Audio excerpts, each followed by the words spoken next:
로마서 13장 14절에 11절에 14절 이뗄랄라 마지막 시간 세 번째 말씀을 전해드립니다.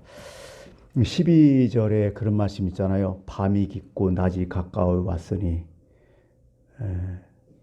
어떤 비유적인 거죠. 지금은 어떻다는 거죠? 지금 낮이에요, 밤이에요? 밤이라는 거죠. 선과 악을 구별할 수 없는 그런 밤, 이런 것을 얘기를 하는 거죠. 지금 우리는 밤에 살고 있어요? 낮에 살고 있어요? 사실은 성경은 늘 그래요. 천국 가기 전에는 우리는 밤에 살고 있다고. 어둠의 세력 안에 우리는 살고 있다고. 그래서 우리는 죄를 짓고 있잖아요. 선한 일보다 악한 일을 더 많이 하잖아요. 어떻게 보면 밤이죠.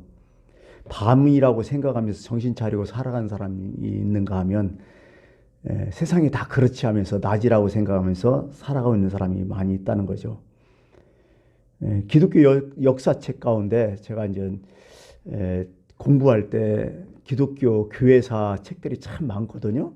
근데 독특한 이름의 교회사 책이 있었어요. 그게 뭐냐면 신의 일그러진 얼굴, 이런 책이 있었어요. 제목이 그래요. 신의 일그러진 얼굴?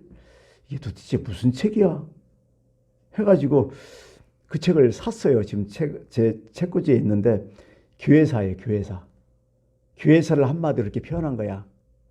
이 제목이 이제 1950년대 쓰여진 글인데, 칼 호잇이라는 역사학자가 저술한 것인데, 기독교 역사를 바라볼 때 하나님의 얼굴이 진짜 일그러질 정도로 분노하겠구나, 이런 마음이 들었던 거죠.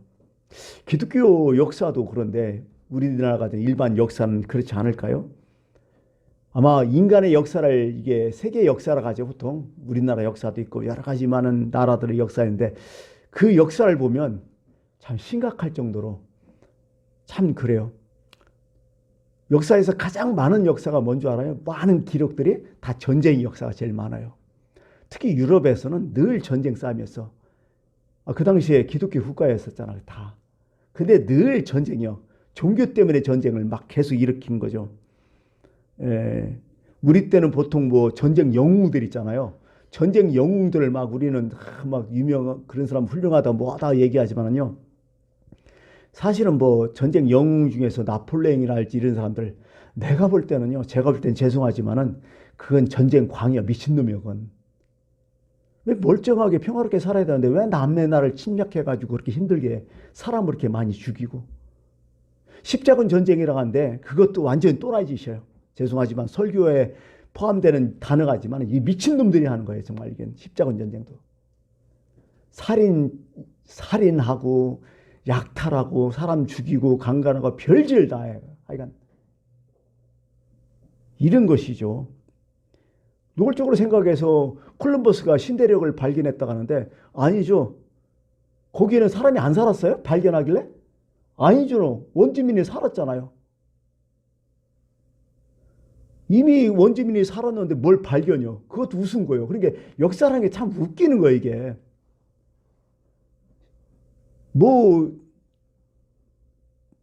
발견한 집을 뭘 발견해? 거기에 표류하다가 갱신이 걸린 데가 지금 뭐예요? 중남미 아니에요, 거기가. 그리고 콜럼버스는 어떻게 해요? 인도 가려고 했는데 엉뚱한 길 가서. 그래서 처음 본 사람한테 뭐라고 했어요? 인디오라고 하잖아요. 인디안 사람. 인도 사람이에요. 인디안이 인도 사람 아니에요? 말도 안 돼. 왜 그 사람들이 인도 사람이야? 그 인디안들 지금도 붙이잖아요. 지금은 그렇게 이제 원주민이라고 얘기하잖아요. 뭐 이런 것들이죠.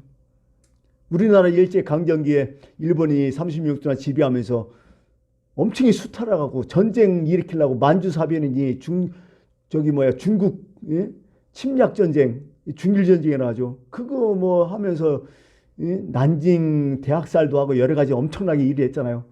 그거 하면서 철도 깔고 도로 건설하고 군수물자 공장 만들고 다 그 짓 한 거 아니야. 자기네 힘을 했나요? 우리나라 사람들 노동력, 우리나라 자원들 다 하다가. 근데 그것을 또 우리나라 근대화 시켜줬다고. 말도 안 되잖아, 이런 것들이. 왜 제가 이렇게 얘기하냐면요. 참 이 세상 역사를 생각하니까 정말 밤의 역사예요. 참 끔찍해요, 어떻게 보면.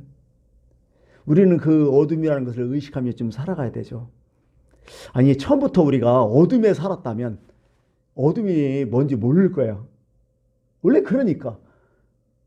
요한복음 9장에 보면 나면서부터 장님된 사람이 있었잖아요. 장님된 사람 소경. 그 사람은 그래도 조금 다행인 것 같아요. 왜? 중간에 장님돼서 얼마나 힘들어요. 빚은 다 벌고 다 세상 보고 중간에 장님됐으니. 근데 처음부터 장님된 사람은 그렇게 많이 중간에 장님되면서 불편함을 느끼지 없겠죠. 중도의 시각이 장애에 대한 그게 문제겠죠. 어떻게 보면 우리 인간도 그런 것 같아요. 처음부터 이렇게 어둠에 태어났기 때문에 세상이 그런 줄 알아. 처음부터 어둠의 세력 가운데 있으면요, 거짓말 적당히 해야 되는 줄 알고, 사기 적당히 쉬어야 되는 줄 알고, 나쁜 짓 적당히 해야 되는 거 알고, 맑은 물에 물고기 안 산다는 소리를 해쌌고, 뭐 이렇게 됐을 것 같아요. 그러나 처음에 빛을 본 사람들은 이렇게 못 살죠. 이건 뭔가 잘못됐다고 느끼는 거죠. 저는 항상 예수님 말씀에 마음이 와닿아요. 누가 구원받은 사람이냐? 누가 구원받을 수 있는 조건이 있는 사람이냐? 그것은 자기가 죄인이라고 여기는 사람이야. 그것은 확실한 거 아니에요. 절대로 자기가 죄인이 아니라고 여기면 구원 못 받아요. 예수 믿으면서 첫 번째 은혜 받는 게 뭐예요? 다른 게 아니에요. 내가 이렇게 나쁜 놈이었나? 내가 이렇게 악한 사람이었나? 이게 지금 내가 이렇게 잘못 살고 있었나? 내가 내 마음대로 살고 있었나? 이걸 먼저 느끼는 사람, 그 사람이 구원받을 수 있는 첫 번째 조건이에요. 그것을 계속 확실하게 느끼는 거예요. 죽을 때까지 느끼는 거예요. 아, 나도 이런 문제가 있었구나. 나 이런 문제가 또 있었네. 내가 이렇게 지금까지 잘못하고 있었네. 이것을 신앙생활 하면서 계속 깨닫는 거예요.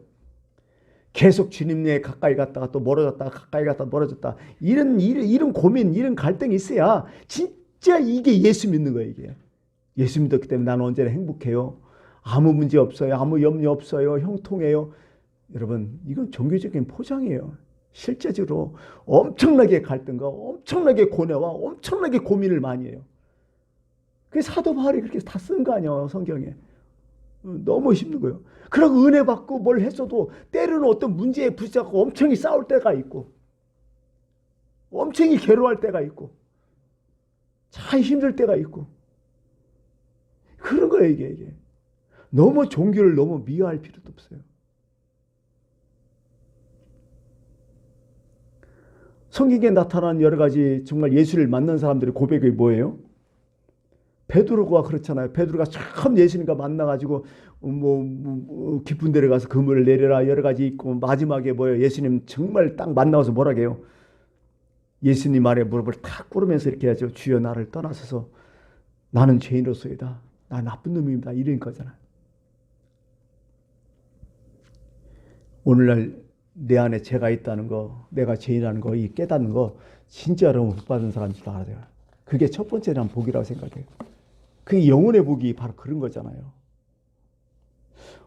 오늘 본문의 11절에 다시 본다면 자다가 깰 때가 벌써 되었다고 얘기하잖아요. 깰 때가 되었다.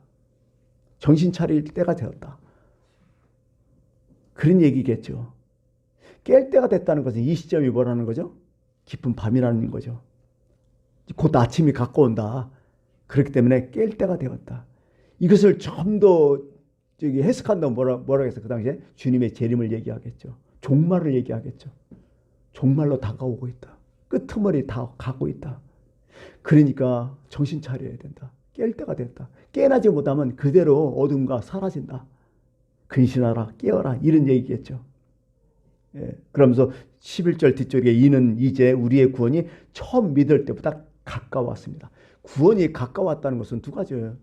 개인적인 종말, 내가 죽든지 예수님이 이 땅에 오시든지 가까이 왔다. 우리는 계속 가까이 오고 있다. 그러니까 정신을 차려야 된다. 지금 어두운 때다. 여러분 봐봐요. 13절에 보니까 이런 말씀이 있어요. 낮에와 같이 단정히 행하고 지금 어느 때예요? 지금 어두운 시간인데 준비하라는 거죠. 낮에와 같이. 낮에 다니는 것 같이 단정히 해라. 지금 어두울 때 준비를 해야 된다는 거죠. 밝을 때 준비하면 늦는다는 거예요. 다시 말해서 주님 재림 하실 때 준비하는 사람은 늦는다는 거예요. 이미 한 발 앞서서 준비하라는 거죠. 밤중에 일어나서 밝은 대낮을 생각하고 다시 말해서 예수님을 만날 그것을 생각하면서 지금 준비하라는 얘기죠. 아무 준비 없이 주님 만날 수는 없지 않느냐 이런 얘기를 하는 거죠. 요즘 우리도 그런 얘기 많이 하잖아요. 멋쟁이들은 진짜 부지런해야 된다고. 그죠? 좀 멋내려면 진짜 부지런해야 돼요. 한 사람 다른 사람도 부지런해야 돼요. 대충 해서는 안 되잖아요. 멋내려면.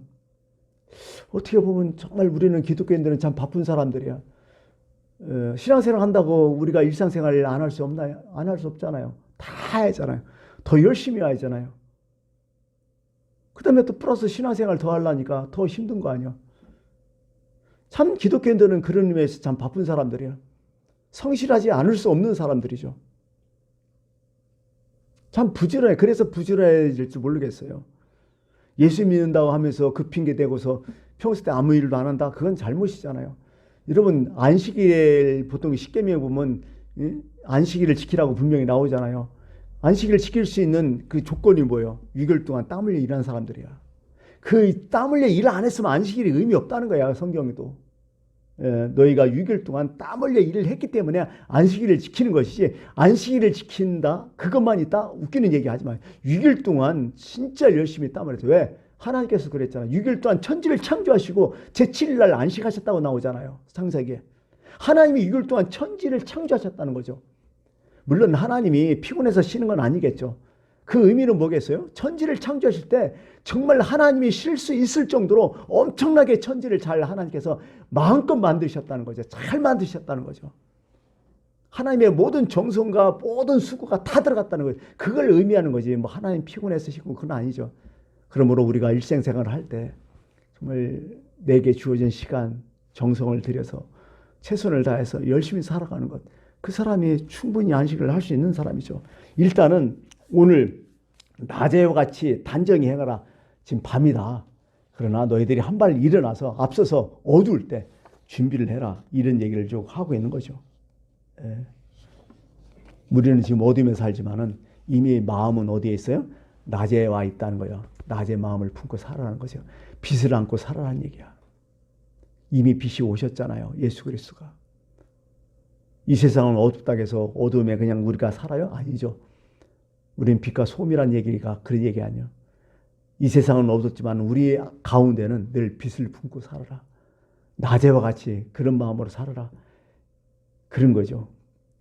그런 마음으로 살아가는 거죠.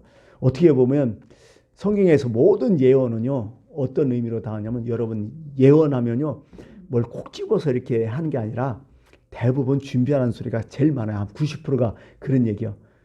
일기예보 있잖아요. 그때 쓰는 미리 예자야. 미리 준비하라는 예자. 이게 성경에서 어디 가서 여러분 예언의 은사가 있다고 해서 막 그 사람 뭐 앞으로 뭐 하면 좋아. 점쟁이 치듯이 뭐 이거 해야 돼. 저거 해야 돼. 그거 다 거의 구라야. 거의 문제가 있어. 성경에서 예언할 때, 선지자들이 예언할 때 다 준비를 하라는 거야. 다. 내일 비 오니까, 내일 황사 내리니까, 내일 미세먼지 많으니까, 내일 날이 밝으니까 그 전날 미리 준비하라. 그게 일기예보의 뜻이 아니에요? 바로 그런 것들이에요. 주님은 늘 2000년 전부터 우리한테 준비를 항상 시키고 있어요. 너희들 준비해야 된다. 낮이 곧 밝아온다.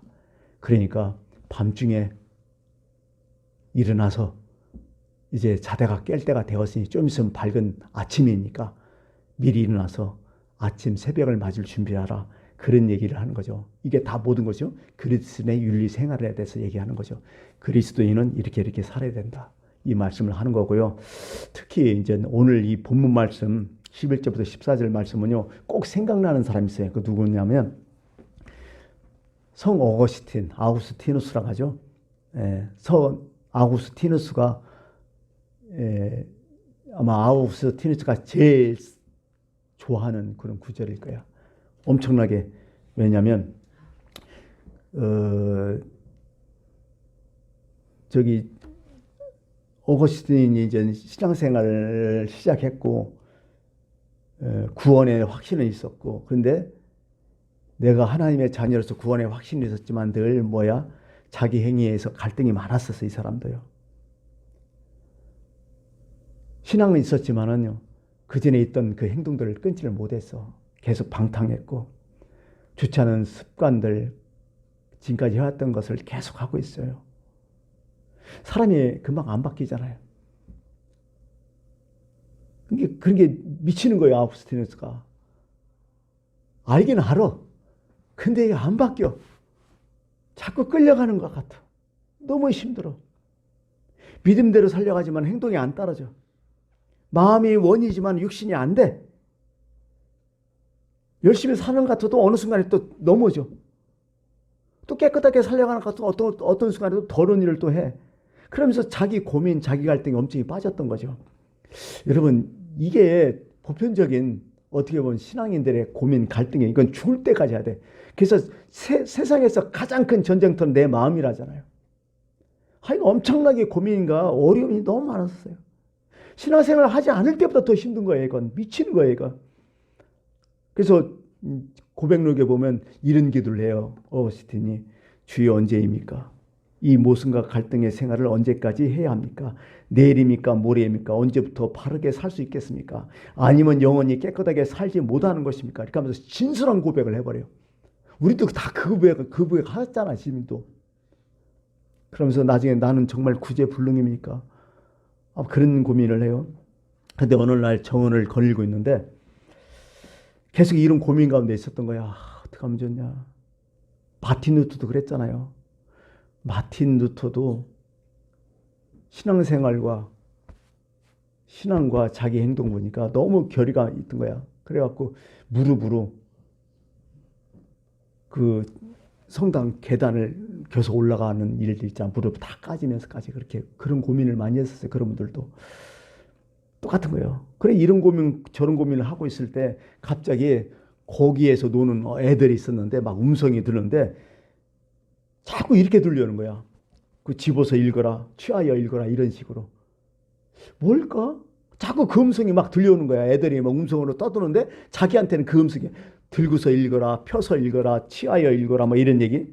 그래갖고 깨달은 거야. 아 그렇구나 해갖고 성경을 3세판 딱 폈어. 이 구절이 딱 나왔던 거야.